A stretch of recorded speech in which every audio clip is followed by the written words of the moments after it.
Claro que el tren no vive el mejor momento de la historia de nuestro país. La inversión se sitúa en niveles de hace 15 años, el gasto por viajero ha caído un 30%, el Gobierno dedica un 45% más a subvencionar billetes que al mantenimiento de la red, porque estamos en la época del billete barato frente a la seguridad estructural y porque este es el Gobierno del postureo y los fuegos de artificio.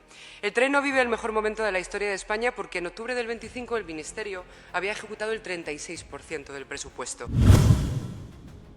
Bueno, pues caso Coldo, Aldama, caso Santos Cerdán, caso Ábalos, red de corrupción en la adjudicación de contratos públicos, mordidas, comisiones ilegales, enchufismo y colocación de afines en empresas dependientes del Ministerio para darle paguita a las amantes y un poquito de falsedad documental. Más de 2 millones de euros para los años 26 y 27 para promocionar su labor en el Ministerio. El último contrato de más de 600.000 euros para anunciar el incremento de la velocidad de los trenes a 350 kilómetros por hora. Pues dedicado a su podcast titulado Infraestructuras que te cambian la vida. Un fiasco considerable teniendo en cuenta las audiencias y que se ha renovado nada menos que por 8.500 euros por capítulo para 2026. Infraestructuras que te cambian la vida a peor. Con ese título podríamos relatar el día a día de los usuarios de la línea de tren en Valladolid que antes y después de la tragedia de Adamuz tienen que soportar retrasos y cancelaciones en lo que ya se ha calificado como una situación dramática. Eso sí, tenemos que besar el suelo por donde pisa el maquinista del Pisuerga, porque nos va a hacer una estación. Los trenes no van a llegar, se pararán, se retrasarán, se cancelarán, pero tendremos una estación gloriosa desde donde lamentarnos. Pues qué bien.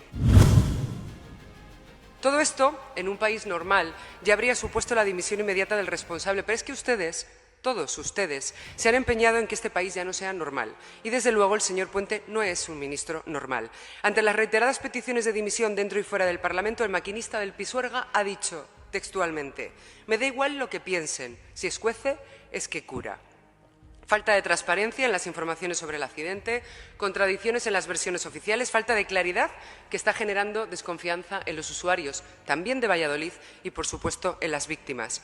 Y el resto de infraestructuras, bueno, pues de las carreteras no hablamos y, si les parece, el aeropuerto tampoco, ya que desde que el gestor es el maquinista del Pisuerga, el aeropuerto ha descendido hasta alcanzar la peor cifra en la historia de viajeros de esta ciudad porque gestionar mal se paga. Y a pesar de esta desgracia que nos ha caído en el Ministerio, ¿qué ha pasado en Valladolid? Pues que acabamos de firmar los mejores datos de la historia del turismo de la serie histórica de esta ciudad. ¿Se imaginan si además tuviéramos un buen ministro? ¿Cómo habrá venido el señor Puente desde Madrid? ¿Habrá venido en tren? No lo sabemos. Lo que sí sabemos es que estos viajecitos están pagados por la indemnización por asistencia que se lleva por ser de Valladolid, sin que esto a Valladolid, desde luego, le reporte ninguna alegría. ¿Y ahora qué va a pasar con los trenes en Valladolid? Con los miles de usuarios que cada día conectan con la capital para desarrollar su vida, porque hasta hace poco teníamos un tren que les dejaba en una hora en Madrid. Yo le voy a hacer una pregunta a todas las personas que nos están escuchando ahora desde su casa. Si ustedes tuvieran mañana la entrevista de trabajo más importante de sus vidas en Madrid, ¿cogerían un tren?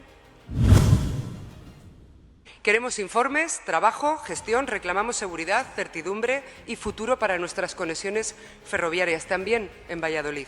Rechazamos la soberbia, la chulería y la suficiencia de alguien que ascendió a ministro sin haber sabido ser alcalde. Y estamos hartos de tenerle que recordar al señor Puente o al maquinista del Pisuerga que Valladolid siempre será más grande que él, que su partido y que sus aspiraciones políticas. Cada vez que el buen nombre de esta ciudad se asocia a la gestión del Ministerio de los retrasos, las pérdidas y las cancelaciones, la notoriedad de Valladolid se ve gravemente afectada y eso sí que le importa a este equipo de gobierno. Por todo ello, y por lo que desgraciadamente esté por venir, pedimos el cese ya del maquinista del Pisuerga, es decir, pedimos el cese ya del señor Óscar Puente y, por supuesto, votaremos a favor de esta moción. Sí que tenemos competencia para defender los derechos de los vallisoletanos y sí que nos afecta que las vías férreas no funcionen bien. A lo mejor a ustedes y al Partido Socialista no les importan los miles de usuarios que viajan a Madrid todos los días o que vienen a Valladolid. A lo mejor no les importa la seguridad de estos ciudadanos, pero está muy bien que se lo digan ustedes a los ciudadanos. Señor Herrero, A ustedes no les importa la seguridad de las vías férreas. Dicen, si ocurre algo mañana en el Arco de Ladrillo, ¿de quién será la culpa? Y si ocurre algo en el día de mañana en las vías férreas que conectan de Valladolid, ¿de quién será la culpa? ¿Podremos nombrar al señor Óscar Puente Santiago o tendremos que quedarnos callados porque ustedes vienen aquí a cobrar el sueldo para defender al ministro de Transportes? A ver si ya nos ponemos en nuestro sitio, recordamos aquella tesis maravillosa que usted escribió sobre la competencia moral de los concejales españoles y se vuelven ustedes a acordar de que ese escaño está ahí para defender los intereses de nuestros vecinos. Sea eso donde sea y sea eso contra quien sea.